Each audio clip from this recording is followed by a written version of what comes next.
اَيَحْسَبُ الْإِنسَانُ أَن لَّن نَّجْمَعَ عِظَامَهُ بَلَىٰ قَادِرِينَ عَلَىٰ أَن نُّصَوِّيَ بَنَانَهُ، کیا انسان یہ سمجھتا ہے کہ ہم اس کی ہڈیوں کو جمع نہ کر سکیں؟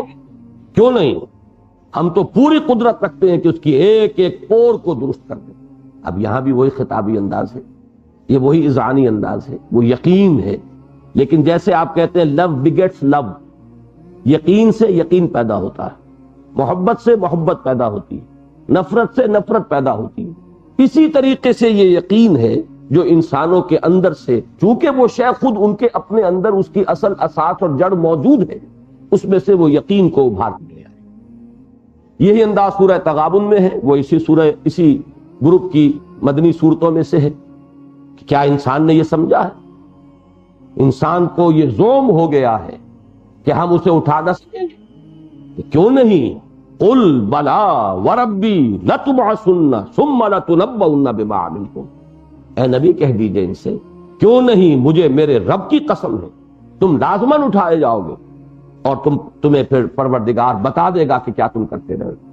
معلوم یہ ہوا کہ یہ بھی وہ خطابی اور اذعانی انداز ہے۔ جیسا کہ میں نے عرض کیا، منطقی سطح پر یہ کوئی دلیل نہیں ہے، لیکن آسمانی کتابوں میں بہت مؤثر حصہ جو ہے دلائل کا، وہ در حقیقت اسی نوعیت کا ہے۔ اس کی وجہ اسی صورت میں اگلی آیت میں آ رہی ہے، ذرا آگے چل کر، بل کذبوا بالحق لما جاءہم، بلکہ اصل حقیقت یہ ہے انہیں وہ شک اور شبہ نہیں ہے، نہ تعجب ہے۔ واقعہ اصل میں کیا ہے انکار کا، سبب کیا ہے؟ جیسے کہ سورہ قیامہ میں نے مثال دی تھی، بل یرید الانسان لیفجر امامہ، انسان چاہتا یہ ہے کہ جس فسق و فجور کا وہ عادی ہو چکا ہے اسے جاری رکھے، حرام خوری کا عادی ہو چکا ہے، گلچھرے اڑا رہا ہے، اب وہ کہ حلال پر اکتفا کرنا آسان نظر نہیں آتا تو وہ آخرت کا انکار کر دیتا ہے، جیسے کہ کبوتر بلی کو دیکھ کر آنکھیں بند کرتا ہے۔ یہی فرمایا کہ ان کو کوئی تعجب نہیں اس میں ہونا چاہیے اور نہ ہو سکتا، اس لیے کہ یہ اللہ کے ماننے والے ہیں اور اللہ کو علی کل شیء قدیر مانتے ہیں، تو پھر کیسے تعجب کا ہوا اس میں کہ اللہ پیدا نہیں کر سکے گا؟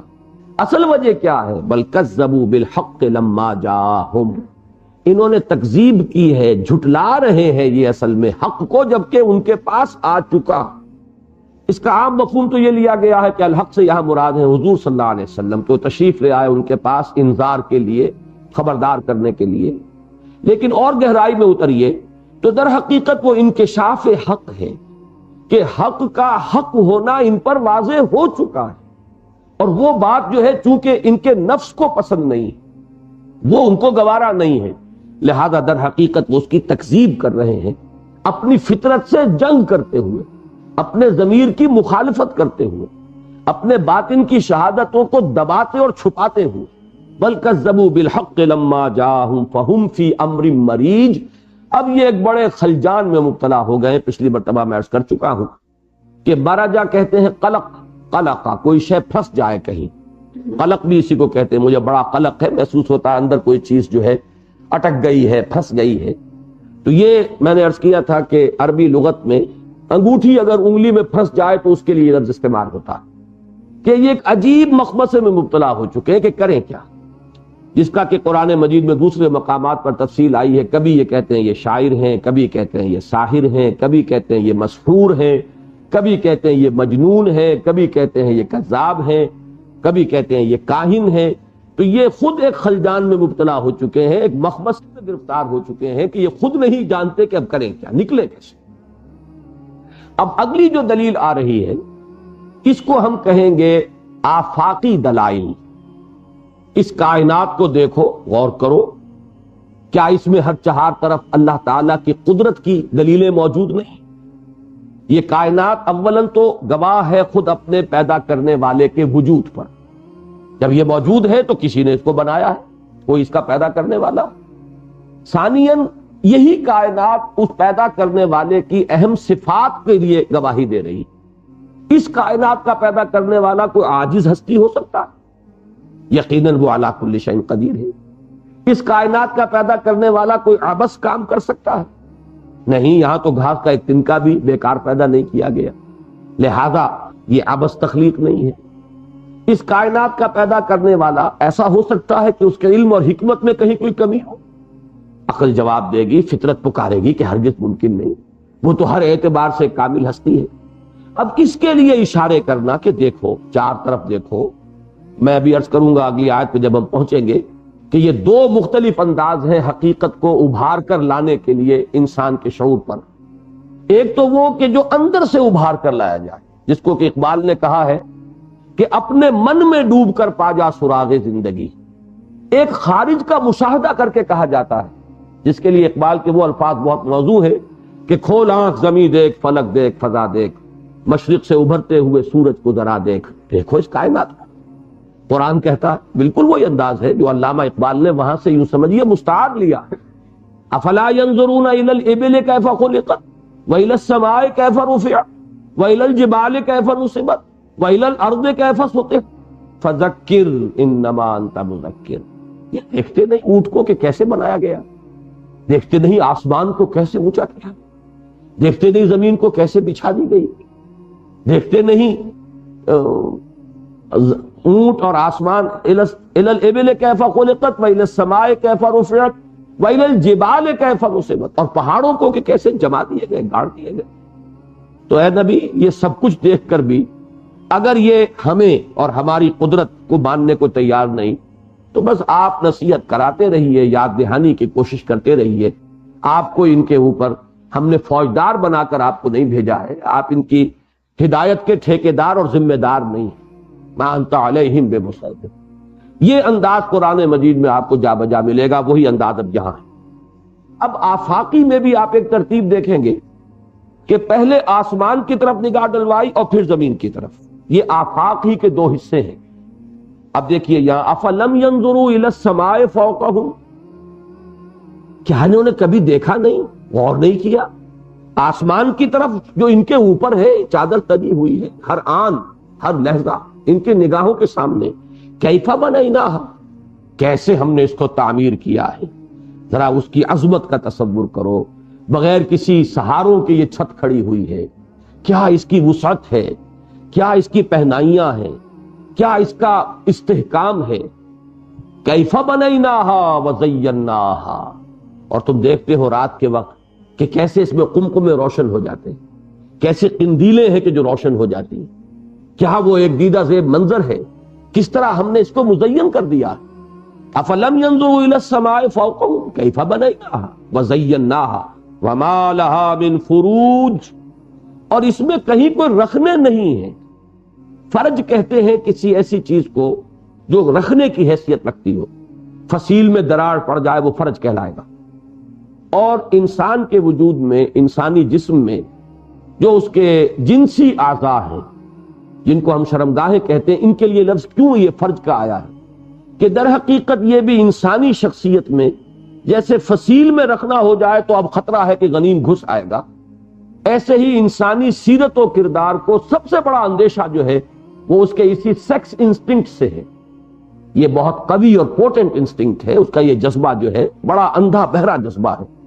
یہ جب بیدار ہوتا ہے تو یہ حلال اور حرام اور صحیح اور غلط کی تمیز سے بالکل ناآشنا ہو جاتا ہے۔ اس کو قابو میں رکھنا بہت مشکل۔ یہی وجہ ہے کہ حضور نے فرمایا کہ مجھے تم دو چیزوں کی ضمانت دو، میں تمہیں جنت کی ضمانت دیتا ہوں۔ ایک ضمانت اس زبان کی دو، وہ شے جو تمہارے دو کلوں کے مابین ہے، ایک اس کی ضمانت دے دو کہ اس کا استعمال غلط نہیں ہوگا، قولوا قولا سدیدا، اس سے جو بات نکلے گی درست نکلے گی، صحیح نکلے گی۔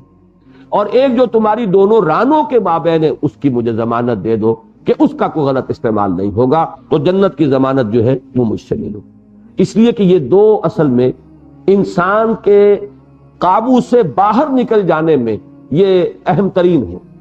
تو اسی لیے فرض کہا گیا ہے اس کو کہ در حقیقت یہ اندیشے کی جگہ ہے۔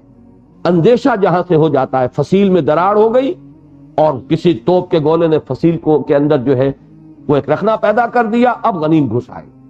اسی طریقے سے انسانی شخصیت کے اندر شر کا، برائی کا سب سے زیادہ داخلہ جو ہے جس کا کہ خطرہ ہے، وہ در حقیقت انسان کے جنسی جذبے کی راہ سے۔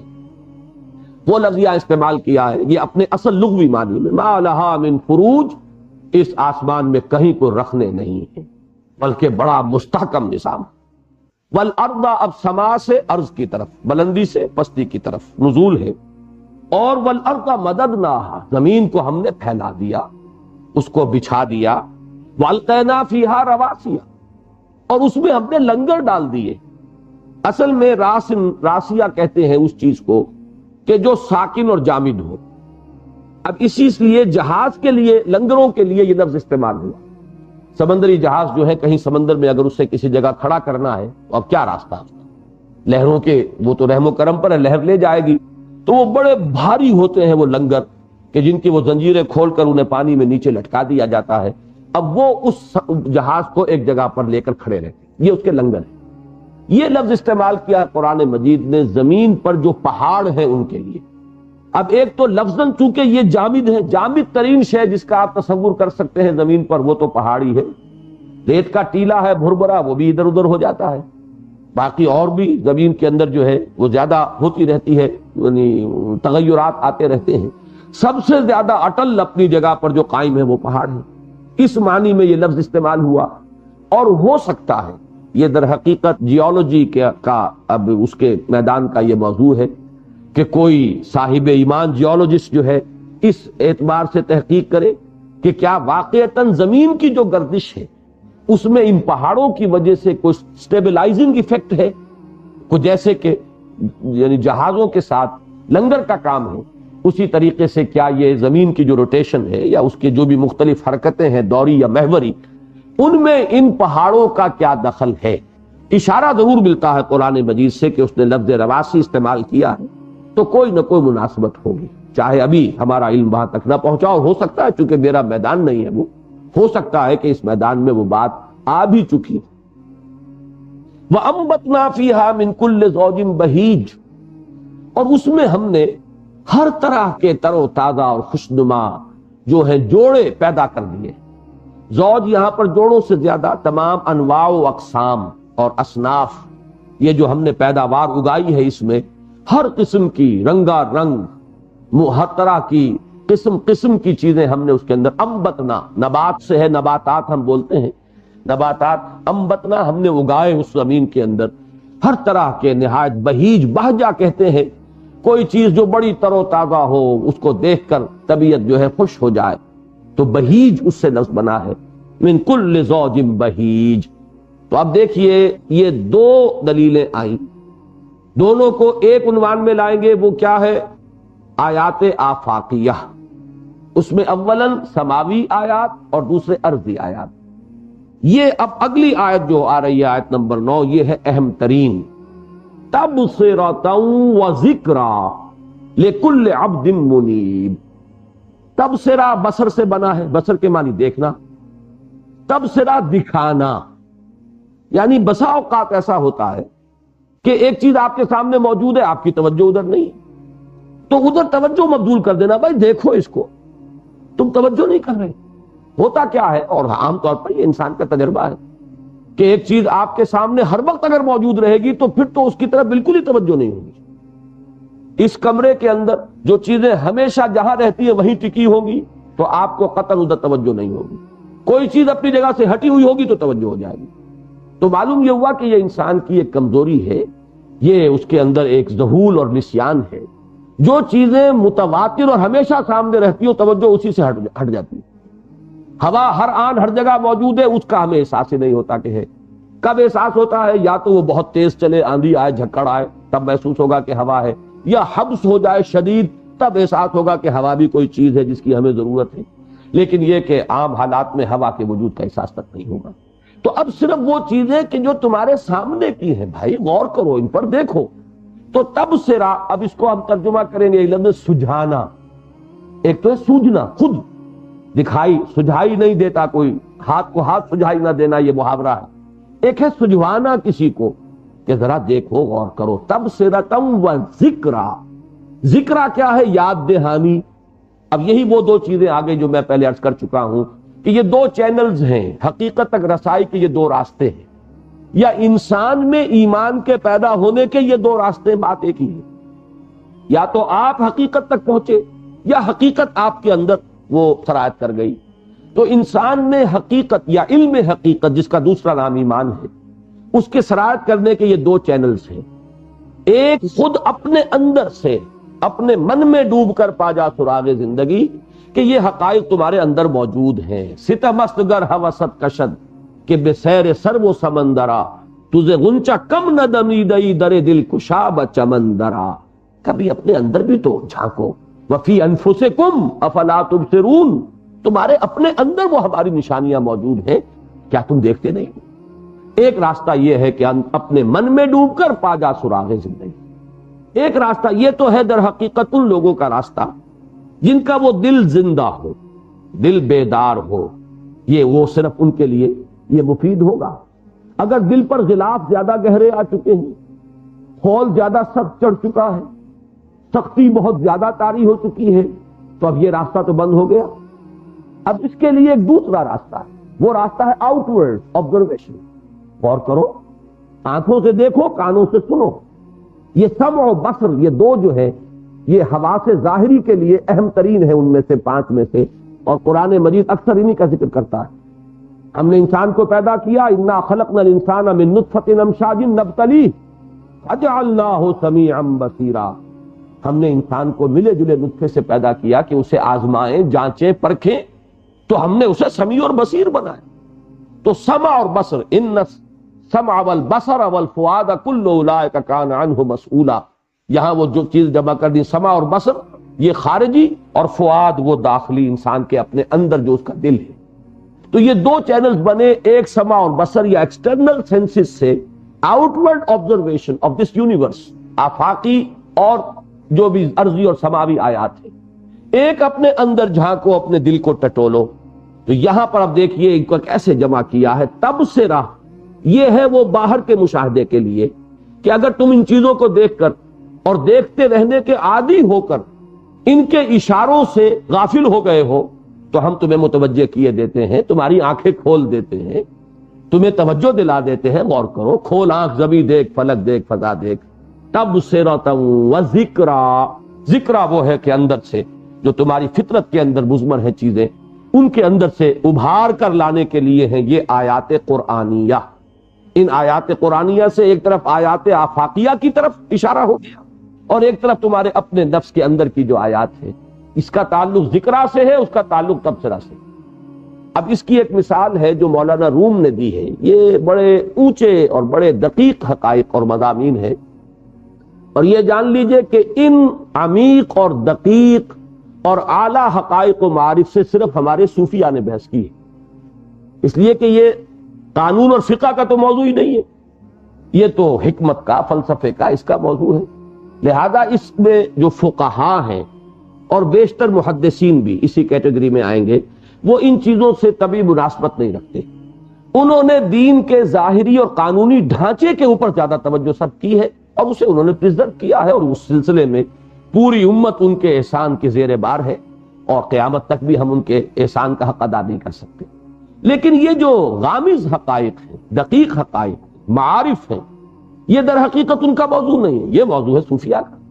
اب یہ کہ اگر صوفیاء میں کوئی گروہ ایسا بھی ہے جو غلط راستے پر چلا گیا، تو اس کی بنا پر ان سب کو یعنی کنڈم کر دینا، ایک ماس کنڈمنیشن، یہ در حقیقت ایک بہت بڑی محرومی ہے. مولانا روم نے اس حقیقت کو ایک عجیب حکایت کے پیرائے میں بتایا. انہوں نے کہا ہے، ایک حکایت لکھی ہے کہ چین کے بادشاہ کے، بہت بڑا کوئی بادشاہ تھا، اس کے دربار میں مختلف ممالک کے لوگ آئے مصوری کا اپنا فن کا مظاہرہ کرنے کے لیے، اور ان کے درمیان مقابلہ ہوا. 2 ٹیمیں تھیں. تو ایک ٹیم باہر سے آئی تھی اور ایک چین کے اپنے لوگ تھے.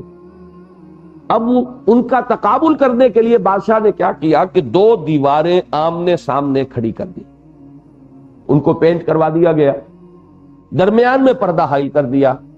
وہ کس لیے کیا کہ جب ججمنٹ کسی نے دینی ہو کہ یہ بہتر مصوری ہے یا یہ، تو دونوں بیک وقت سامنے. ورنہ یہ آپ کا بھی مشاہدہ ہوگا کہ آپ کپڑا بھی خریدنے کبھی جائیں تو وہ ایک دکھاتا ہے، پھر دوسرا دکھاتا ہے، پھر آپ کو پہلا پھر دکھانا، اس لیے کہ آپ تقابل نہیں کر پاتے کہ یہ چیز جو پہلے دیکھی تھی اس کا کیا تاثر ہوا تھا، اور اب جو دوسری دیکھ رہے ہیں اس کا کیا تاثر ہے. تو یہ جب تک سائملٹینیس کنٹراسٹ نہ ہو، تقابل فوری نہ ہو، اس وقت تک ججمنٹ صحیح نہیں ہوتا. تو دونوں دیواریں آمنے سامنے ہو، ایک دیکھنے والا بیک وقت دونوں کو دیکھ لے، درمیان میں پردہ حائل کر دیا گیا. لو بھائی تم اس پر اپنا کمال فن ظاہر کرو اور تم اس پر کرو. اب کیا کیا، شاید رومی لکھا ہے انہوں نے، رومی مصوری جو آئے تھے انہوں نے تو بڑی محنت کی، بڑی مشقت کی، بڑے اعلیٰ نقش و نگار بنائے، اور جو چینی تھے انہوں نے کچھ نہیں کیا، انہوں نے صرف اپنے دیوار کو پالش کر دیا، سیٹل کر دیا۔ نتیجہ کیا نکلا؟ جب پردہ اٹھایا گیا ان کی ساری محنت وہاں پر منعکس ہو گئی، ان کی مشقت، ان کے نقش و نگار، ان کی ساری محنت وہ تو وہاں پر اس شیشے کے اندر آ گئی۔ ان کا کمال فن یہ تھا۔ اب وہ کہتے ہیں کہ یہی فرق ہے، ایک وہ ہے جو بٹ بائی بٹ، دلیل ایک ایک قدم بقدم آگے بڑھتے ہیں اور حقائق تک پہنچتے ہیں، پیس میل ان کا یہ سارا جو ہے اقدام حقیقت تک وہ قدم بقدم ہے، ایک دلیل سے دوسری دلیل، دوسری سے تیسری دلیل، اس میں تدریج ہوگی، اس میں محنت ہوگی۔ ایک وہ ہے جو دل کو سیکل کر لیتے ہیں، جب دل سیکل ہو گیا کل حقائق جو ہیں، حقائق کونیہ، وہ دل کے اندر منعکس ہو جاتے ہیں۔ تو یہ دو راستے ہیں، ایک دل کا راستہ ہے اور ایک یہ سمع و بصر کا راستہ ہے۔ ایک تفصیلات میں جا کر ہوتا ہے اور اس میں حقیقت کلی کا ادراک ہوتا ہے بحیثیت کل بیک وقت، اس کے اندر پھر تدریج نہیں ہوگی۔ آئینے میں تو سب کچھ ایک دم نظر آئے گا۔ تو یہ ہے اصل میں، اس آیت کو انڈرلائن کیجئے اپنے پاس کہ یہ فلسفہ قرآن اور حکمت قرآنی کے اعتبار سے اہم ترین آیات جو قرآن کی ان میں سے ایک ہے۔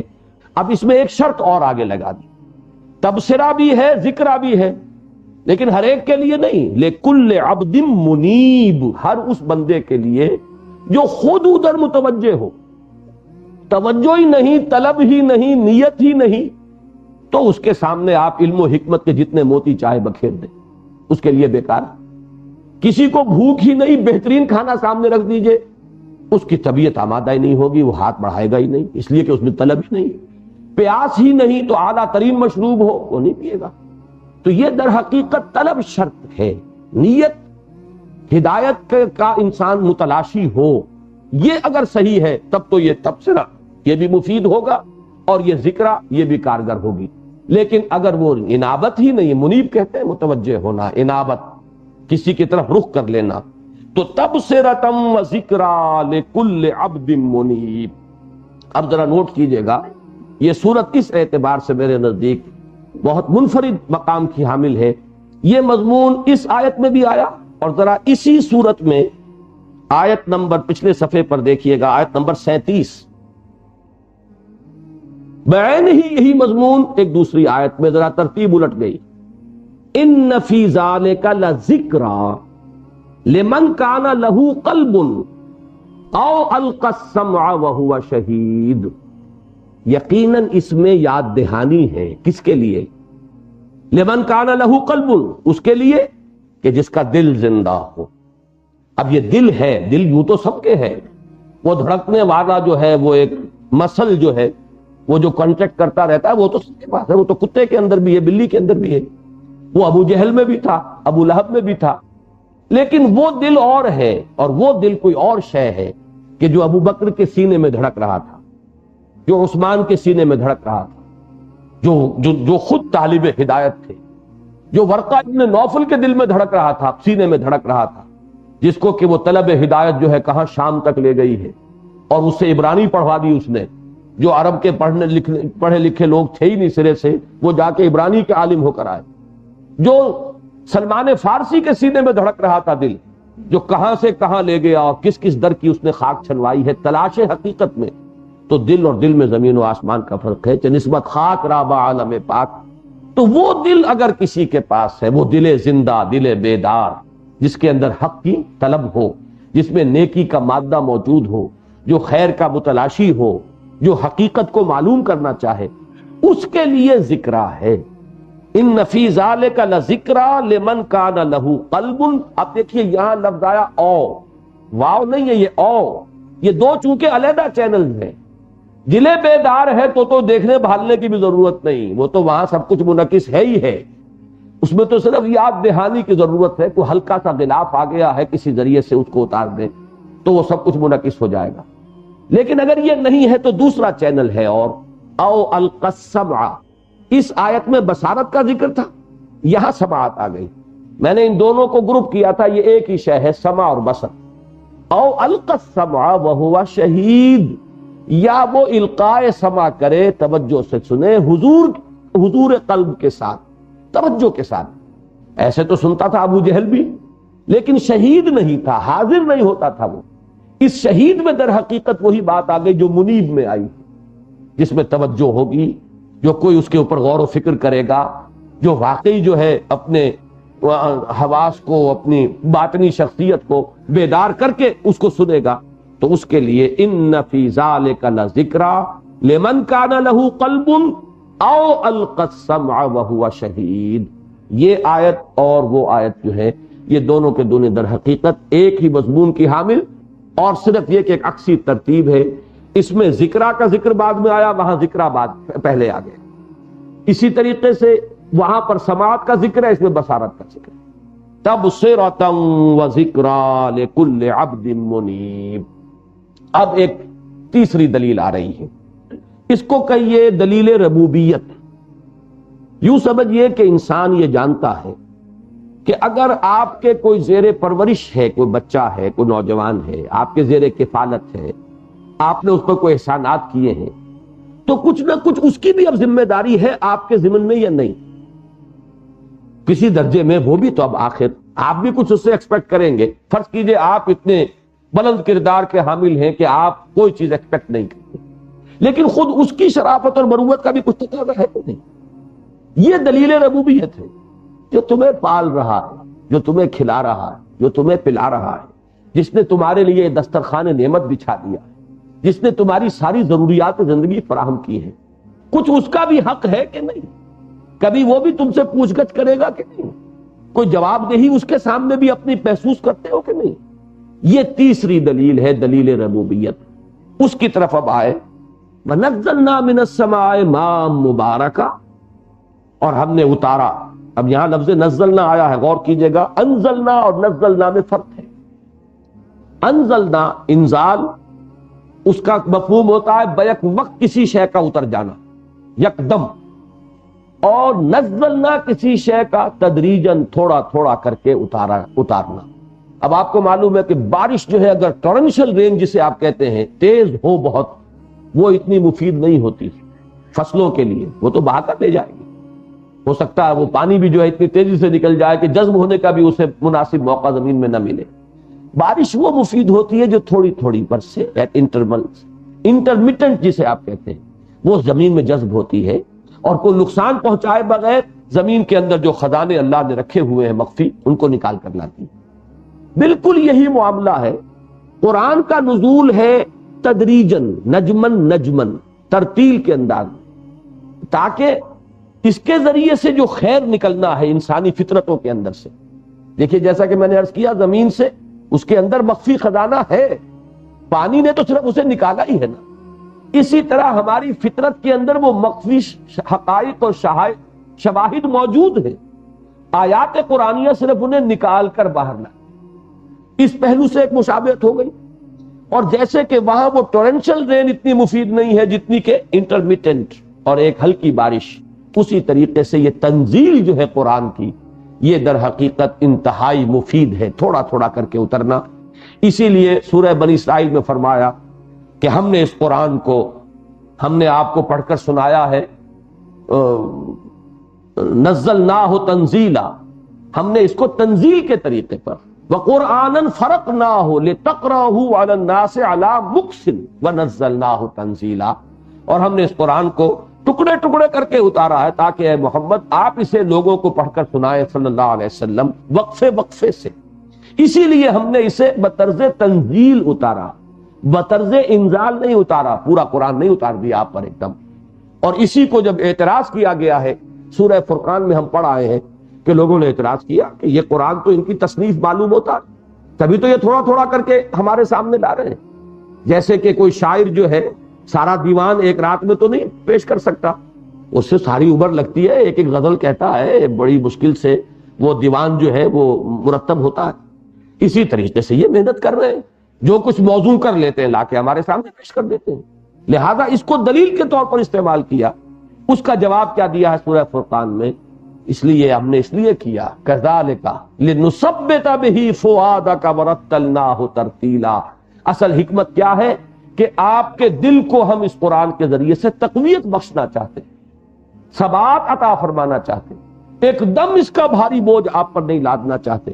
شاید قلب محمدی بھی اس کا تحمل نہ کر سکتا اگر پورا قرآن ایک دم اس کے اوپر نازل کر دیا جاتا.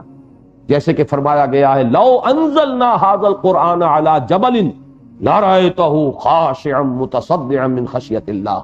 وہاں لفظ انزلنا ہے، انزال.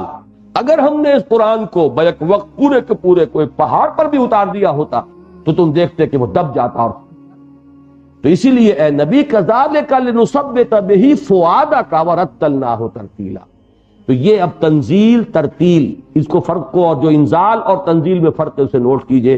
یہاں بھی فرمایا وَنَزَّلْنَا مِنَ السَّمَاءِ مَاءً مُبَارَكًا. مبارکن کثیر الخیر، جس میں خیر ہو. اگر طوفانی بارش ہے تو وہ مبارک نہیں ہے، لیکن اگر وہ بارش ہے کہ جس سے فصلیں اپجیں اور رویدگی ہو تو وہ مبارک ہے. اسی طریقے سے یہ قرآن مبارک ہے، کلام مبارک ہے، آیت مبارکہ ہے. سورت مبارکہ ہم کہتے ہیں، آیت مبارکہ کہتے ہیں. کیوں کہتے ہیں؟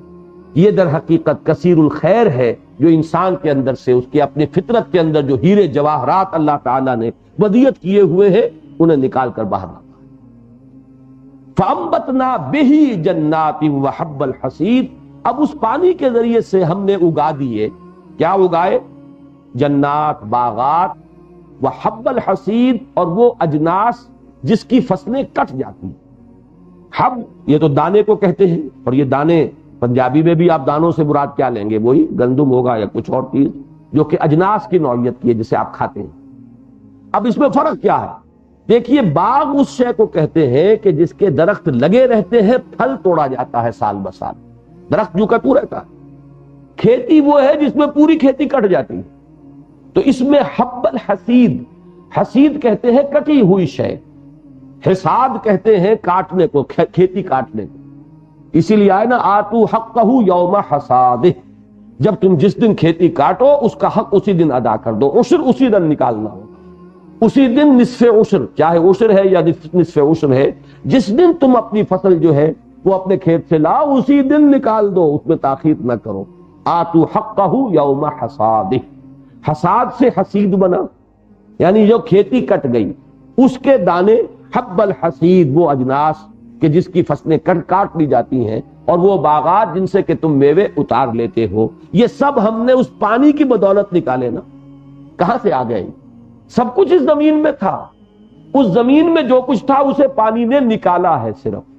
اسی طریقے سے سب کچھ تمہارے اندر ہے. میں نے وہ شعر جو آپ کو سنایا فارسی کا شعر ہے، اور مجھے جو یعنی عزیز ترین اشعار ہیں ان میں سے ہے یہ حضرت بیدل کا رحمت اللہ علیہ. جو لوگ نہیں جانتے وہ جان لیں کہ یہ ایک صوفی شاعر ہیں، اور یہ اورنگزیب عالمگیر کے زمانے میں تھے، ہندوستان ہی کی شخصیت ہے. مرزا عبد القادر بیدل، اور ان کا لوہا غالب نے مانا ہے. طرز بیدل میں ریختہ لکھنا، اسد اللہ خان قیامت ہے. یعنی بیدل کے انداز میں اردو کے اندر اشعار کہہ دینا بڑی قیامت ہے، بہت مشکل ہے، آسان کام نہیں. تو وہ ہے یہ بیدل. حضرت اورنگزیب عالمگیر کو ان سے بڑی عقیدت تھی. ان کے بعد اشعار کو وہ ہمیشہ گنگناتے رہتے تھے. چنانچہ ایک شعر جو ہے وہ ایسا ہے کہ آپ میں سے ہر شخص بھی یاد کر لے اور اسے کبھی اللہ تعالیٰ توفیق دے اپنی خلوتوں میں تنہائیوں میں گنگنائے. حرص قانے نیست بیدل ورنہ درکار حیات، آنچ ماں درکار داریم اکثرش درکار نیست. اے بیدل، یہ انسان کی حرص ہے جو قناعت نہیں کرنے دیتی، ورنہ واقعہ یہ ہے کہ یہ زندگی گزارنے کے لیے ہم نے جن جن چیزوں کو ضروری سمجھ لیا ہے ان کی اکثریت جو ہے وہ ضروری نہیں ہے. یہ خام خواہ کی اضافی چیزیں جن کو ہم نے نیسیسٹیز آف لائف شمار، یہ صرف ہمارے کچھ اسٹیٹس سمبلز ہیں جن کو ہم جمع کر کے بیٹھ جاتے ہیں. ڈرائنگ روم میں یہ شے نہ ہو، یہ شے نہ ہو، حالانکہ ان میں سے کسی چیز کی ضرورت نہیں. زندگی ان کے بغیر گزر سکتی ہے. حرص قانے نیست بیدل ورنہ درکار حیات، آنچ ماں درکار داریم اکثرش درکار نیست. حقیقت میں ان میں سے اکثر جو ہے وہ ضروریات زندگی میں سے نہیں. یہ انہی بیدل کا شعر ہے جس میں وہ کہتے ہیں کہ ستم است گر ہوست کشد کہ بے سیر سرب و سمندرا. یہ بڑے ستم کی بات ہے کہ تمہاری خواہش تمہیں آمادہ کرتی ہے جاؤ اور سر و سمن کی سیر کرو، چمن میں جاؤ، کہیں سن لیا فلاں ایک جو ہے یہاں پر اچھا پارک بن گیا، آپ لے کر بچوں کو جا رہے ہیں اس کو دیکھنے کے لیے.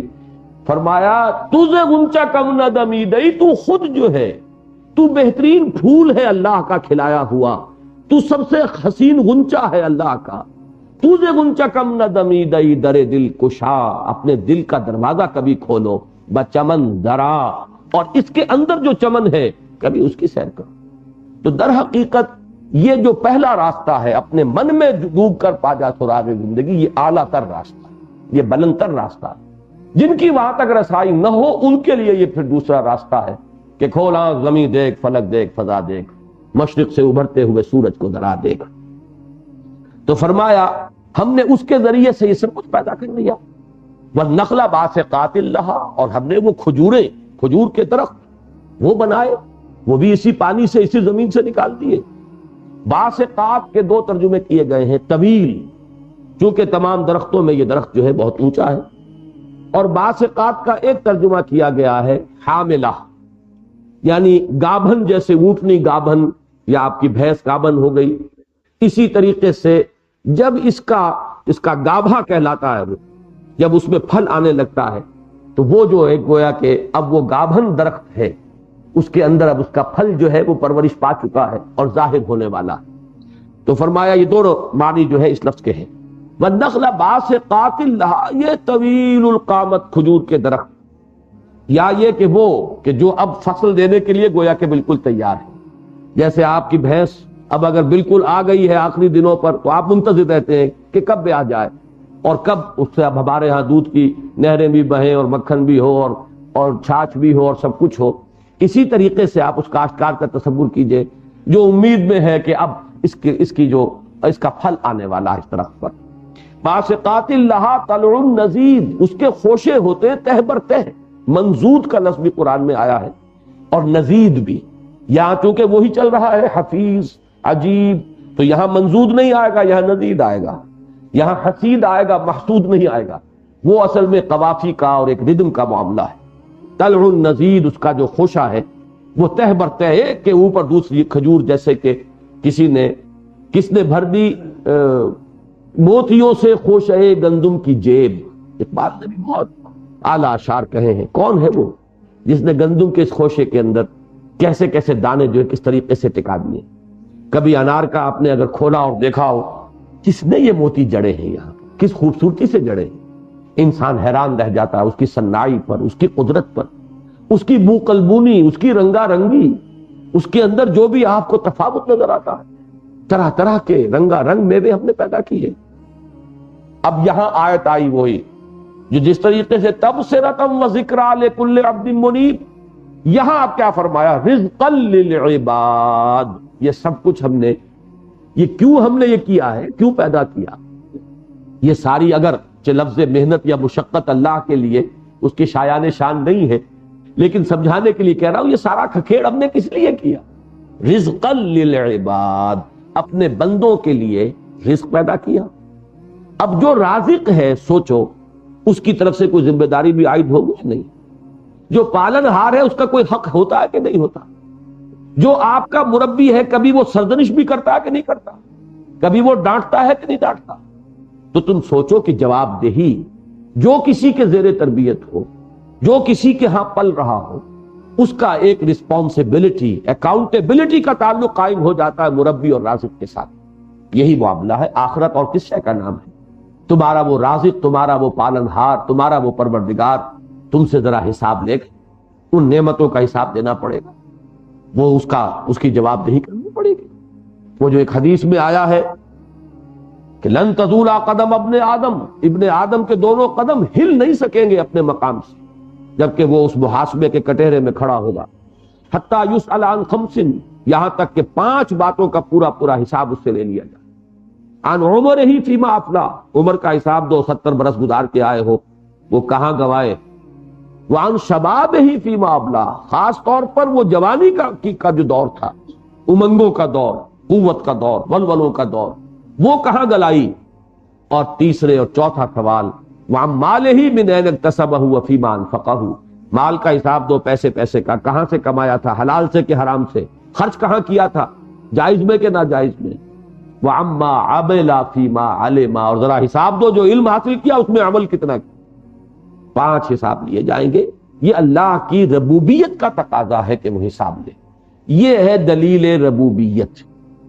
اب اس کے ساتھ ہی جوڑ کر یہ قرآن کا خاص اسلوب ہے، مضمون کا ایک سیاق ہے، ایک طرف تو خاص رخ ہے اس کا، ساتھ ہی اس کا ایک آف شوٹ کہہ لیں، بائی پروڈکٹ کہہ لیں، لیکن اس خوبصورتی سے لاتا ہے قرآن کہ خود بخود انسان اسے قبول کر لیتا۔ اب یہاں اصل میں تو دلیل ربوبیت تھی، ساتھ ہے وَأَحْيَيْنَا بِهِ بَلْدَةً مَيْتًا كَذَلِكَ الْخُرُوجُ، اور ہم نے اس پانی کے ذریعے سے مردہ زمین کو زندہ کر دیا کہ نہیں، اسی طرح تمہیں نکال لیں گے۔ اور کیا آپ نے ایک مشاہدہ ہے انسان کا کہ زمین مردہ پڑی ہوتی ہے، بے آب و گیا، زندگی کے کوئی آثار نہیں، جہاں کوئی ہریاول نہ ہو وہاں پرندہ کیا لینے آئے گا، جہاں حشرات الارض بھی نہیں ہوگے، وہ حشرات الارض ہوتے ہیں، پرندے آ کے ان کو چنتے ہیں۔ اگر کوئی بھی نہیں ہے تو زندگی کے کوئی آثار آپ کو نظر نہیں آئیں گے، بالکل ویران ایسا منظر ہے کہ جس میں زندگی کے کوئی آثار ہیں نہیں، کوئی حرکت نہیں، کہیں کوئی یعنی کسی درجے میں زندگی کی کوئی مظاہر موجود نہیں۔ بارش ہوئی، اب آپ دیکھتے ہیں کہ سبزہ ہے، ہریاول ہے، اب حشرات الارض بھی ہیں، کیڑے مکوڑے بھی ہیں، پرندے بھی آ گئے ہیں، یہ ساری زندگی ہی زندگی۔ مجھے جب بھی یہ مضمون آتا ہے تو جگر کا وہ شعر یاد آ جاتا ہے کہ رگوں میں بھی کبھی صہبا ہی صہبا رقص کرتی تھی، مگر اب زندگی ہی زندگی ہے معجزن ساقی۔ یہ ان کا ساقی نامہ ہے جبکہ توبہ کر چکے تھے شراب نوشی سے، اس کے بعد جو پاکیزہ ساقی نامہ انہوں نے کہا ہے وہ یہ ہے۔ اور اس کا آخری شعر تو مجھے بہت ہی پسند ہے، نہ لا وشواس دل میں جو ہے تیرے دیکھنے والے، سرے مقتل بھی دیکھیں گے چمن اندر چمن ساقی۔ انسان پہ جب یہ ایمان کی رمق پیدا ہو جائے تو پھر وہ موت سے نہیں ڈرتا، بلکہ یہ کہ وہاں اسے کہ جگری کے اس دور کی شاعری میں بڑی پاکیزہ شاعری ہے۔ اسی دور کا یہ شعر بھی ہے کہ جو حق کی خاطر جیتے ہیں مرنے سے کہیں ڈرتے ہیں جگر، جب وقت شہادت آتا ہے دل سینوں میں رقصاں ہوتے ہیں۔ یہ ہے ان کی وہ آخری دور کی شاعری۔ تو اسی میں وہ مصرع جو ہے کہ مگر اب زندگی ہی زندگی ہے معجزن ساقی۔ پہلے بالکل ایک مردنی چھائی ہوئی تھی، ایک موت کا سا منظر تھا، ویرانی تھی، بارش ہوئی، ہریاول، چہل پہل، حرکت برکت، زندگی کے مظاہر آثار، تو تم ہر سال دیکھتے ہو کہ یہ ہوتا ہے، اور تمہیں اس میں تعجب ہے کہ تم مر جاؤ گے اور مٹی میں مٹی ہو کر مل جاؤ گے تو تمہیں نکال لیا جائے گا۔ وَأَحْيَيْنَا بِهِ بَلْدَةً مَيْتًا، ہم تمہاری نگاہوں کے سامنے مردہ زمین کو زندہ کرتے ہیں، ہر سال کرتے ہیں، سال میں 2 بار کرتے ہیں، کہیں کہیں آپ کھیتوں میں 3 فصلیں لے جاتے ہیں، 3 مرتبہ یہ سائیکل ریپیٹ ہو رہی ہے، کھیتی کٹ جاتی ہے، فصل آپ اٹھا لیتے ہیں، کیا منظر ہوتا ہے وہاں؟ ایک ویرانی ہے، دشت کو دیکھ کے گھر یاد آیا، کوئی ویرانی سی ویرانی ہے، اور پھر وہی فصل جب لہلہا رہی ہوتی ہے، چند مہینوں کے بعد وہاں زندگی ہی زندگی ہے معجزن ساقی۔ یہ تمہاری نگاہوں کے سامنے جو خالق یہ کر رہا ہے اس کے لیے یہ کیسے ناممکن ہو گیا کہ وہ تمہیں مرنے کے بعد، جبکہ زمین اب دیکھیے بڑی مناسبت ہے، تم بھی زمین ہی میں جاؤ گے نا، جاؤ گے کہاں؟ یہی زمین تمہیں محفوظ رکھے گی، اسی میں تم دفن ہوگے، مٹی ہو جاؤ، جائے گی مٹی کہاں؟ اسی زمین میں رہے گی۔ جیسے اس میں سے ہم کھیتی ابار لیتے ہیں ایسے تمہیں نکال لیں، کذالک الخروج۔ اب اس کے بعد ہے جس کو کہتے ہیں تاریخی دلیل، ہسٹوریکل ایک آرگیومنٹ۔ وہ کیا ہے؟ اب یہ چونکہ ابتدائی مکیات ہیں، ان میں سابق اقوام کا ذکر آپ دیکھیں گے 2-3 آیتوں کے اندر پورا سمیٹ لیا گیا، اور اس میں ترتیب زمانی بھی نہیں ہے۔ ترتیب زمانی جو ہے وہ آپ کو ملے گی مثلا سورہ اعراف، طویل ترین سورت ہے، اس کے اندر ملے گی، 24 رکوع ہیں، حضرت نوح کا ذکر، پھر حضرت ہود، پھر حضرت صالح، پھر حضرت لوط، پھر حضرت شعیب، پھر حضرت موسیٰ۔ یہ ترتیب زمانی ہے۔ یہ 6 اقوام وہ ہیں قرآن مجید میں جن کا بار بار ذکر آتا ہے کہ ان کی طرف اللہ نے رسول بھیجے، انہوں نے یہی انذار کیا، اسی طرح خبردار کیا، اسی طرح آنکھیں کھولنے کی کوشش کی، لیکن کچھ لوگ جو ہے وہ آنکھیں بند کیے رہنے پر مصر رہے، فسق و فجور پر پوری ڈھٹائی کے ساتھ وہ گامزن رہے، نتیجہ یہ ہوا کہ قومیں ہلاک کر دی گئی۔ اچھا، اس سے یہ بھی نہ سمجھیے کہ یہی 6 قومیں ہیں جو ہلاک کی گئیں، دنیا میں ہر گوشے میں رسول آئے لیکن قرآن مجید میں ان کا ذکر نہیں۔ وَرُسُلًا قَدْ قَصَصْنَاهُمْ عَلَيْكَ وَرُسُلًا لَمْ نَقْصُصْهُمْ عَلَيْكَ، اے نبی ایسے بھی رسول ہیں جن کا کہ ہم نے آپ کو حال بتایا ہے، سنایا ہے، اور ایسے بھی بہت سے ہیں جن کا حال ہم نے آپ کو نہیں سنایا۔ اصول یہ جان لیجئے کہ صرف ان اقوام کا قرآن میں ذکر ہے جن سے اہل عرب واقف تھے، باقیوں کا ذکر کرنا چاہے معنی دارت۔ پہلے انہیں جغرافیہ پڑھایا جاتا، تاریخ پڑھائی جاتی، پھر بتایا جاتا چین میں بھی ہم نے کسی کو بھیجا تھا، اور ہم نے روم میں بھی بھیجا تھا، اور ہم نے سری لنکا میں بھی بھیجا تھا۔ اس کی کوئی ضرورت نہیں۔ جب اصل شے ہے ہدایت، ہدایت کے لیے انہی کا ذکر کافی ہے۔ اگر تو کسی کو ہدایت کی طلب ہے تو وہ ایک ہی واقعے سے عبرت حاصل کر لیتا ہے، اگر عبرت پذیری کا مادہ موجود ہے، اور جس کی آنکھیں بند ہو چکی ہیں اس کے سامنے لاکھ عبرت کی باتیں آ جائیں وہ ان سے اثر پذیر نہیں ہوگا۔ اس اعتبار سے قرآن صرف ان کا حوالہ دیتا ہے۔ یہ در حقیقت عرب ہی کے اطراف و اکناف کی یہ اقوام ہیں، قوم نوح، قوم سمود، عاد، قوم تبع، اسی طریقے سے یہ جو جن کا ذکر یہاں آ رہا ہے۔ کذبت قبلہم قوم نوح، جھٹلایا تھا ان سے پہلے نوح کی قوم نے، واصحاب الرس سے، اور کنویں والوں نے۔ اس کے بارے میں ہمارے پاس کوئی مرفوع روایت موجود نہیں ہے کہ ان سے مراد کون ہے، تو مختلف مفسرین نے مختلف قصے ذکر کیے ہیں، لیکن حتمی اور یقینی طور پر معلوم نہیں ہے۔ ایک رائے یہ ہے کہ سمود کی قوم جب تباہ ہو گئی، جن کی طرف حضرت صالح علیہ السلام مبعوث کیے گئے تھے، تو جو اہل ایمان ان کے بعد وہاں بچ گئے تھے، کچھ عرصے کے بعد ان کے اندر بھی جب زوال آ گیا تو پھر انہوں نے اللہ کے ایک نبی کو ایک کنویں کے اندر بند کر دیا، قید کر دیا تھا، جیسے قریش نے حضور کو شیب بنی ہاشم کے اندر قید کر دیا تھا، اسی طریقے سے جیسے کہ حضرت یوسف قید خانے میں ڈالے گئے تھے۔ تو وہ لوگ جو ہے چونکہ ایک اندھے کنویں میں، انہوں نے حضرت یوسف کو بھی تو اندھے کنویں میں ہی پھینکا گیا تھا، ان کے بھائیوں نے تو وہی پھینکا تھا، تو ان کو کہا گیا ہے اصحاب الرس۔ لیکن بہرحال جیسا کہ میں نے عرض کیا ہے اس کے بارے میں حتمی اور یقینی معلوم نہیں۔ جھٹلایا ان سے پہلے نوح کی قوم نے، اور کنویں والوں نے، اور سمود نے۔ سمود یہ وہ قوم ہے کہ جو جزیرہ نماء عرب کے شمال مغربی کونے میں، وہ جو مدائن صالح کہلاتی ہے وہ علاقہ ہے، اور وہاں حضرت صالح علیہ السلام ان کی طرف بھیجے گئے۔ وعاد، قوم عاد وہ ہے جن کی طرف حضرت ہود بھیجے گئے۔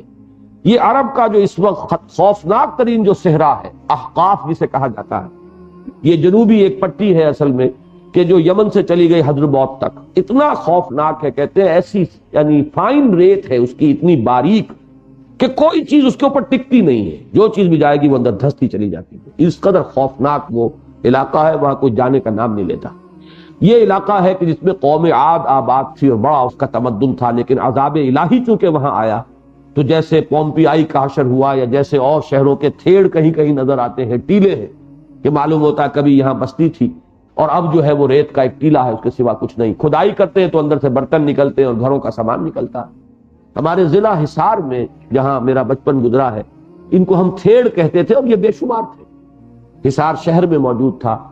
پھر اگروہا ایک 12 میل کے فاصلے پر بے شمار تھیڑ تھے وہاں پر، اور وہاں یہی ہوتا تھا، بچے جاتے تھے کھیلنے کے لیے، کہیں کسی کو کوئی چیز مل گئی، کبھی ذرا کھدائی کی تو نیچے سے ہنڈیاں نکل آئیں، معلوم ہوتا ہے کہ کوئی بستی تھی جس کے اوپر کہ جیسے پومپیائی کے اوپر آگ برسی ہے اور ریت برسی ہے، اور وہ اس میں دفن ہو گئی اسی طرح۔ اس کے علاوہ سرسا ایک مقام ہے، وہ مقامات ہیں ہانسی اور سرسا وغیرہ، جن کا کہ ابن بطوطہ کے سفر نامے میں ذکر ہے، بہت قدیم یہ بستیاں ہیں، تو وہاں بھی بڑے تھیڑ تھے۔ وہ علاقہ اصل میں اسی مرتبہ میں جب گیا انڈیا تو کچھ میرے ذہن میں بھی کچھ سوالات تھے، تو اتفاقاً مجھے یہ معلوم ہوا کہ آج کل اس علاقے کی بھارت میں بڑی تحقیق ہو رہی ہے، اور ایک ایکسپیڈیشن ہے جو امبالے سے شروع ہو کر، ان کا جو ایک خیال ہے کہ ایک دریا ہوتا تھا سرسوتی، یہ ان کی جو کتابیں ہیں مذہبی کتابیں، ان میں سرسوتی جسے ہم سرسوتی کہہ دیتے ہیں، اصل میں سرسوتی اس کا تلفظ ہے۔ یہ بڑا مقدس دریا تھا، یہ گنگا ونگا کی تو کوئی حیثیت ہی نہیں تھی، ہندوستان کا جو اینشنٹ سیکرڈ ریور ہے وہ سرسوتی، اب وہ کہیں نہیں ہے دنیا میں، اس کی تحقیق کر رہے ہیں کہ وہ کہاں تھی یہ سرسوتی۔ اور اب جو ماڈرن ویو ہے وہ یہ ہے کہ یہ جہاں پہ ستلج اور جمنا تقریباً اوپر شمال میں جا کر مل جاتے ہیں، وہاں سے ہی وہ دریا بھی نکلتا تھا، اور امبالہ سے ہو کر، اور پھر یہ حصار کا علاقہ، اور پھر بیکانیر کا یہ جو سخت، اور ہو سکتا ہے کہ یہ جو ہمارا چولستان کا علاقہ ہے یہ اسی کا بیڈ ہو، اور پھر یہ جا کر گجرات میں گرتا تھا۔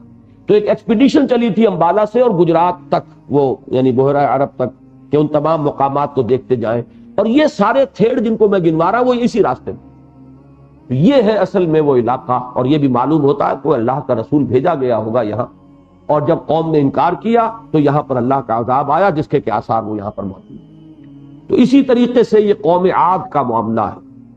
وعاد وفرعون واخوان لوط، اور قوم عاد اور فرعون، فرعون سے مراد یہاں آل فرعون ہے، واخوان لوط، اور لوط کے بھائی. بھائی کس معنی میں کہا گیا ہے؟ بڑا پیارا قول ہے اس میں کہ چونکہ حضرت لوط علیہ السلام نے شادی کر لی تھی اس قوم میں. یہ دو بستیاں ہیں، سدوم اور عامورہ کی بستیاں، دو شہر تھے بڑے آباد، بڑے گنجان، بڑے خوشحال، لیکن اس قوم کے اندر شرک کے علاوہ وہ ایک برائی جو اب مشہور ہو گئی ہے، عمل قوم لوط. تو یہ لواطت، یہ لفظ استعمال ہمیں نہیں کرنا چاہیے. لوط تو حضرت لوط کا نام ہے، اس کے حوالے سے اتنی بری شے کو منسوب کرنا یہ بہت بڑی جسارت ہے، اور بہت یعنی ایک اللہ کے جلیل القدر نبی اور پیغمبر کی شان میں گستاخی ہے. تو کہا بھی جائے تو اسے عمل قوم لوط کہا جائے کہ لوط کی قوم کا عمل، لیکن لواطت کا لفظ استعمال کر دینا تو در حقیقت شخصاً لوط کے ساتھ اس فعل کا یا اس لفظ کا تعلق ہو جاتا ہے، جو بہت بڑی غلط حرکت ہے جو ہم لوگ کرتے ہیں بے سمجھے بوجھے. بہرحال ان پر پھر اللہ کا عذاب آیا ہے. اس قوم میں انہوں نے شادی کر لی تھی، اور وہی ان کی بیوی تھی جس نے غداری کی ہے ان سے اور خیانت کی، اور وہ پھر رہ گئی تھی اپنی قوم ہی کے ساتھ، ہلاک ہوئی اور عذاب اس پر بھی نازل ہوئی. قرآن مجید میں اس کا بار بار ذکر آتا ہے. یہ میں عرض کر چکا ہوں شروع میں حرف قاف کا جب ذکر کر رہا تھا کہ یہ اخوان و لوط صرف ایک مرتبہ آیا ہے قرآن میں، ورنہ قوم لوط آیا. یہاں پہ کیوں آیا ہے اس میں وہ رشاد خلیفہ کی بات میں عرض کر چکا ہوں کہ یہاں جو ہے اس نے مجھے خاصا اپیل کیا ہے کہ کم سے کم اس مقام پر اس کی دلیل بڑی وزنی ہے، اس لیے کہ اگر یہاں قوم کا لفظ آتا، قاف ایک اور استعمال ہو جاتا، وہ 58 قاف ہو جاتے اس سورہ مبارکہ میں، اور وہ 19 کا ملٹیپل نہ رہتا. یہ بڑی ایک کنونسنگ سی شہادت ہے. افعینا بالخلق الاول. اب دیکھیے پھر ایک اذعانی دلیل آ رہی ہے. یہ دلیل کیا تھی؟ یہ تاریخی دلیل تھی کہ جتنی قوموں نے آخرت کا انکار کیا اور رسولوں کا انکار کیا، ان کا حشر تمہیں معلوم ہے، جانتے ہو کہ نہیں؟ کیا ہوا قوم نوح کے ساتھ؟ اب ان کے قصے، ان کے اشعار میں، ان کے خطبات میں ان کا ذکر ہوتا تھا، یہ واقف تھے، لہذا تفصیل میں جانے کی ضرورت نہیں، اشارہ کافی ہے، جیسے آسمان کو دکھا دیا بس. وَأَصْحَابُ الْأَيْكَةِ وَقَوْمُ تُبَّعٍ، اور بن والے. یہ بن والے اصل میں حضرت شعیب کی قوم جو ہے ان کے لیے لفظ آتا ہے. مدین ان کے لیے بن، چونکہ بہت سرسبز و شاداب علاقہ تھا اور جنگلات تھے وہاں پر، نیچرل جنگلات. تو اصحاب الایکۃ و قوم تبع، تبع جو ہے یہ اصل میں لقب تھا یمن کے بادشاہوں کا. جیسے مصر کے بادشاہ فرعون، فرعون کسی ایک شخص کا نام نہیں تھا، بلکہ وہ تو ایک ڈائنیسٹی ہے، فراعنہ. تو فرعون ہر ایک فرعون ہے اس میں سے. اسی طریقے سے نمرود جو ہے یہ بھی کوئی نام نہیں ہے، یہ بھی ایک لقب ہے. جیسے کسرا کوئی نام نہیں ہے، جیسے قیصر کوئی نام نہیں ہے. اب قیصر روم وہ ایک کے بعد دوسرا. اسی طریقے سے یہ تبابعہ کہلاتے ہیں فراعنہ کے وزن پر، تبع اس کا واحد ہے. یہ یمن کا بادشاہ تھا. تو ان کا قوموں کا ذکر کیا ہے. کل کذب الرسل فحق وعید، ان سب نے جھٹلایا رسولوں کو تو مستحق ہو گئے وعدے کے. وعدہ نہیں، وعید کے. وعدہ اور وعید میں فرق یہ ہے، دونوں ایک ہی، اس کا اصل حروف اصلی ایک ہی ہے. وعدہ کسی اچھی بات کے وعدے کے لیے آتا ہے، وعید کسی دھمکی کے لیے آتا ہے. دونوں کا تعلق تو مستقبل سے ہی ہے. اگر یہ کرو گے تو یہ اجر ملے گا، یہ وعدہ. اگر یہ نہیں کرو گے یا اگر غلط حرکت کرو گے تو یہ سزا ملے گی، یہ وعید. تو عذاب کی وعید، یہ دو عذابوں کی وعیدیں تمام رسول ہمیشہ دیتے آئے کہ اگر تم اس راستے پر نہیں آؤ گے جو ہم تمہارے سامنے رکھ رہے ہیں تو ایک تو عذاب آخرت کا ہے، جہنم میں جھونک دیے جاؤ گے، ایک وعید تو یہ ہے. اور ایک وعید یہ ہے کہ دنیا میں بھی تم پر عذاب آئے گا، اس لیے کہ اللہ رسولوں کو بھیجنے کے بعد پھر مزید رعایت نہیں دیتا تھا. رسول آ جائے اور حق مبرہن ہو جائے، بالکل حق ان کے سامنے واضح ہو کر آ جائے، اب بھی اگر قبول نہیں کر رہے تو اس کا مطلب یہ کہ ان میں قبولیت کا مادہ رہا ہی نہیں. ان کے غلاف اتنے مضبوط ہو گئے ہیں کہ اب کسی طریقے سے ان کے دلوں کے ان غلافوں کو ہٹانا ممکن ہی نہیں. تو گویا کہ اب یہ اس کوڑے کرکٹ کے ڈھیر کے مانند ہے کہ جس کو جمع کر کے آگ دکھا دی جاتی ہے، اس لیے کہ وہ اب ہر شرف انسانیت سے محروم ہو چکے۔ تو یہ دو وعیدیں ہوتی تھی ہر رسول کی، ایک آخرت سے متعلق عذاب جہنم، ایک دنیا میں عذاب استیصال، عذاب ہلاکت۔ تو حق کا وعید، حقہ کا یہاں ترجمہ ہم کریں گے مستحق ہو گئے، مستحق وہی اصل حروف وہی ہے، ہا قاف قاف، اور حق وہ شے ہے جو واجب ہو جائے، حق وہ شے ہے جو حقیقی اور واقعی ہو، تو یہ مختلف اس کے معنی ہے۔ فحق کا وعید تو وہ ہماری وعید کے مستحق ہو گئے۔ افعینا بالخلق الاول، تو کیا ہم عاجز آ چکے ہیں پہلی مرتبہ کے بنانے سے، یا کیا ہم عاجز رہے پہلی مرتبہ کے بنانے سے؟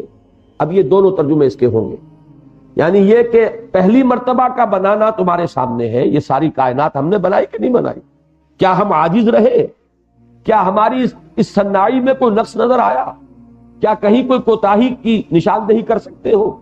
کہیں کوئی غلطی بتا سکتے ہو؟ تو ہم عاجز تو نہیں ہے نا، ہم تو بلا قادرین علی ان نسوی بنانا، ہم تو قادر ہیں۔ یہ کائنات کا ذرہ ذرہ کس بات کی گواہی دے رہا ہے؟ ہمارے عجز کی گواہی دے رہا ہے یا ہماری قدرت کی گواہی دے رہا ہے؟ اب اسی میں لطیف معنی پیدا ہو گئے، جب اتنی بڑی وسیع اور اس کائنات سے ہم عاجز نہیں آئے، ہم نے اس کو بنا دیا، تمہاری نگاہوں کے سامنے ہے، تو کیا اب ہم عاجز آ گئے ہیں؟ افعینا بالخلق الاول، سورہ قیامہ بھی اسی قسم کے سوال پر ختم ہوتی ہے۔ کیا وہ ہستی الیس ذالک بقادر علی ان یحیی الموتى، کیا وہ ہستی اس پر قادر نہ ہوگی کہ وہ مردے کو زندہ کرے؟ عدم محض سے کسی شے کو پیدا کرنا زیادہ مشکل ہے، یا کچھ اجزاء منتشر ہو گئے ان کو جمع کر کے کھڑا کر دینا مشکل ہے؟ پہلے ہم نے عدم محض سے پیدا کیا، اب تو پھر بھی تم بھی مانتے ہو کہ اجزاء کہیں نہ کہیں ہو گئے، اب تو ان کو صرف جمع ہی کرنا ہے۔ پہلے تو تم معدوم محض تھے اور ہم نے تمہیں پیدا کیا۔ اسی طریقے سے کسی بھی کام کا پہلے مرتبہ کرنا مشکل ہوتا ہے یا دوسری مرتبہ کرنا مشکل ہوتا ہے؟ اور کیجئے، ہر شخص جانے گا کہ پہلی مرتبہ کسی کام کا کرنا مشکل ہے، دوسری مرتبہ تو آسان ہو گیا، ایک مرتبہ آدمی کر چکا، لہذا دوسری مرتبہ اس کا اعادہ جس کو کہتے ہیں وہ تو آسان ہے، مشکل نہیں ہوتا۔ یہ دلائل ہیں بڑے فطری دلائل، یہ منطقی دلائل نہیں ہے، یہ دلائل ہے کہ جن کو انسان کا دل قبول کرتا ہے کہ ہاں بات صحیح ہے، اور دل قبول کر رہا ہوتا ہے، چاہے کسی ابو جہل کی گردن انکار میں ہل رہی ہو، لیکن دل اس کا اس وقت مان رہا ہوتا ہے کہ بات صحیح۔ اسی لیے وہ کفر اور تکذیب، یہ دو مرحلے میں نے علیحدہ علیحدہ آپ کو بتائے۔ افعینا بالخلق الاول بل ہم فی لبس من خلق جدید، ہم تو عاجز نہیں آئے ہیں، البتہ ان کو التباس ہو گیا ہے، یہ گھپلے میں پڑ گئے، ان کو جو ہے ایک خلجان لاحق ہو گیا ہے۔ لبسا لباس کہتے ہیں جو ہمارے جسم کو ڈھانپ لے، اسی طریقے سے ہر وہ شے جو آپ کے شعور کو ڈھانپ لے وہ گویا کہ آپ کا معنوی لباس بن گیا۔ ان کے شعور، ان کے فہم، ان کے ضمیر، ان کے دل پر غلاف پڑ گئے ہیں، یہ بات ہے۔ ورنہ یہ کہ ذرا سوچیں تو یہ دو اور دو چار کی طرح کی بات ہے کہ جس نے یہ سب کچھ بنایا وہ اب بھی بنانے پر قادر ہے، جس نے پہلی مرتبہ بنایا وہ دوسری مرتبہ بلکہ زیادہ آسان طور سے اس کو بنا سکتا ہے۔ وَلَقَدْ خَلَقْنَا الْإِنسَانَ وَنَعْلَمُ مَا تُوَسْوِسُ بِهِ نَفْسُهُ، یہ جو رکوع شروع ہو رہا ہے یہ ذرا غامض اور عمیق رکوع ہے، اور اس میں بعض مضامین بڑے مشکل ہیں جن کے بارے میں کوئی حتمی رائے تاحال میں بھی قائم نہیں کر پایا ہوں۔ بہرحال جہاں تک بھی اب تک رسائی ہوئی ہے وہ آپ کے سامنے بھی رکھ رہا ہوں۔ پہلی آیت وہ تو پھر وہی اذعانی دلیل، وَلَقَدْ خَلَقْنَا الْإِنسَانَ، ہم نے ہی انسان کو بنایا، پیدا کیا۔ اب اس سے نتیجہ کیا نکالا؟ وَنَعْلَمُ مَا تُوَسْوِسُ بِهِ نَفْسُ، ہم خوب جانتے ہیں جو کچھ کے وسوسہ اندازی کرتا ہے اس کا نفس۔ دیکھیے اس کو سورہ ملک میں ایک بڑے عجیب انداز میں فرمایا، افلا یعلم من خلق الا یعلم من خلق، کیا وہی نہ جانے گا جس نے بنایا؟ اور کیجئے، جس نے گھڑی بنائی، گھڑی کا کوئی پرزہ اس کی نگاہ سے اوجھل ہو سکتا؟ جس نے بنائی وہ تو جانتا ہے چھوٹے سے چھوٹا پرزہ کہاں ہے، کیسے ہے، کس طرح کا ہے، کیسے کام کرتا ہے۔ خالق تو وہی ہوگا جو اس کی ہر چھوٹی سی چھوٹی چیز سے بھی واقف ہے اور جانتا ہے۔ الا یعلم من خلق وهو اللطیف الخبیر، کیا وہ نہ جانے گا جس نے بنایا؟ نہیں، وہ تو لطیف ہے، انتہائی باریک بین ہے، وہ تو ہر شے کا جاننے والا ہے۔ بالکل یہی بات، وَلَقَدْ خَلَقْنَا الْإِنسَانَ، ہم نے بنایا انسان کو، وَنَعْلَمُ مَا تُوَسْوِسُ بِهِ نَفْسُهُ، اور جو کچھ اس کا نفس وسوسہ اندازی کرتا ہے۔ اب نوٹ کیجئے گا یہ وسوسہ کا لفظ قرآن مجید میں یا تو شیطان یا شیاطین کے لیے آتا ہے، الذی یوسوس فی صدور الناس من الجنۃ والناس، اور یا خود اس نفس انسانی کے لیے آ رہا ہے۔ یہ دونوں چیزیں در حقیقت ایک قبیل کی ہیں کہ ہمارے اپنے اندر بھی ایک شیطان ہے اور وہ نفس ہے ہمارا، اور ہمارے اپنے اندر ایک ملکوتی قوت بھی ہے، وہ روح ہے جو اللہ نے پھونکی ہے۔ وَنَفَخْتُ فِيهِ مِن رُوحِي، تو ایک ملکوتی قوت بھی ہے خیر کی طرف کھینچنے والی، بھلائی کی طرف راغب کرنے والی، اور ایک شیطانی قوت بھی ہے بغاوت اور سرکشی اور شر کی طرف لے جانے والی۔ اسی طرح خارج میں قوتیں ہیں خیر اور شر کی، شیاطین جن و انس ہیں جو شر کی طرف بلاتے ہیں، اور وہ لوگ داعیان خیر، داعیان نیکی کے، بھلائی کے انبیاء ہیں، اللہ تعالیٰ کے اولیاء ہیں، نیک لوگ ہیں، مبلغین حق ہیں، داعیان حق ہیں۔ پھر ملائکہ ہیں جو انسانوں کی پشت پناہی کرتے ہیں، جو ان کو تھپکی دیتے ہیں اگر وہ کوئی نیک کام کرتے ہیں، ان کی ہمت بندھاتے ہیں، ان کے قدموں کو جماتے ہیں صراط مستقیم پر اور مشکلات کے مواقع پر۔ تو یہ ساری قوت جو ہے جو موجود ہے۔ اب ایک وسوسہ شر کا اندر سے کرتا ہے ہمارا اپنا نفس، ایک وسوسہ وہ ہے جو اس کی تائید میں شیطان کرتا ہے مزید اس آگ کو بھڑکانے کے لیے۔ لیکن آگ ہمارے اندر ہے، شیطان صرف پھونک مارتا ہے۔ جیسے کہ ایک حدیث میں آتا ہے کہ جب تک تو انسان ذکر کرتا رہتا ہے، یعنی اللہ تعالیٰ اس کے دل میں موجود رہتا ہے، ذکر کے معنی ہے استحضار اللہ فی القلب، تو شیطان دور رہتا ہے۔ لیکن جیسے ہی انسان کا دل اللہ کی یاد سے غافل ہوا یا خالی ہوا، اب خالی کے لیے وہ آپ کو یاد ہوگا کہ خالی دکان جو ہے، خانہ خالی دیوراگیرت، کہ دیو جو ہے اس میں آگے قبضہ جمائے گا، جن اس کے اوپر قابض ہو جائے گا خالی مکان میں۔ عربی میں کہتے ہیں کہ راس البطال دکان الشیطان، ایک بیکار آدمی کا دماغ جو ہے وہ شیطان کی دکان بن جاتا ہے، اس کی ورک شاپ ہے۔ تو اب یہ خالی دل جو ہے یہ کس کیا ہے؟ تو حضور فرماتے ہیں شیطان اپنی تھوتنی لا کر ٹکا دیتا اور پھونکے مارنی شروع کر دیتا ہے۔ جب ذکر کرتا ہے انسان، ذکر سے مراد صرف وہ نہیں ہے کہ لفظاً آپ ذکر کر رہے ہو، واقعتاً دل میں ذکر ہو، اللہ کا استحضار قلب میں ہو گیا ہو، تو وہ بھاگتا ہے پوری طریقے سے۔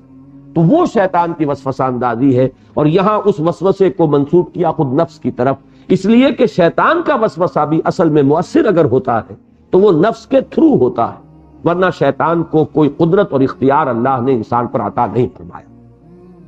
میں چونکہ طے کر چکا ہوں کہ درس جو ہے وہ ہمارا پورے 1.5 گھنٹے ہی کا ہوا کرے گا، تو چونکہ تلاوت کا بھی کچھ حصہ تھا تو میں اس 1.5 گھنٹے کے اندر ہی ان دونوں چیزوں کو ختم کر رہا ہوں۔ یہ اگلا رکوع جو ہے یہ بہت اہم، بہت مشکل رکوع ہے، قرآن مجید کے مشکلات میں سے ہے۔ تو میں اگر اس وقت روا روی میں کچھ زیادہ اور کرنے کی کوشش بھی کروں گا کور، تو اس کا حق ادا نہیں ہوگا۔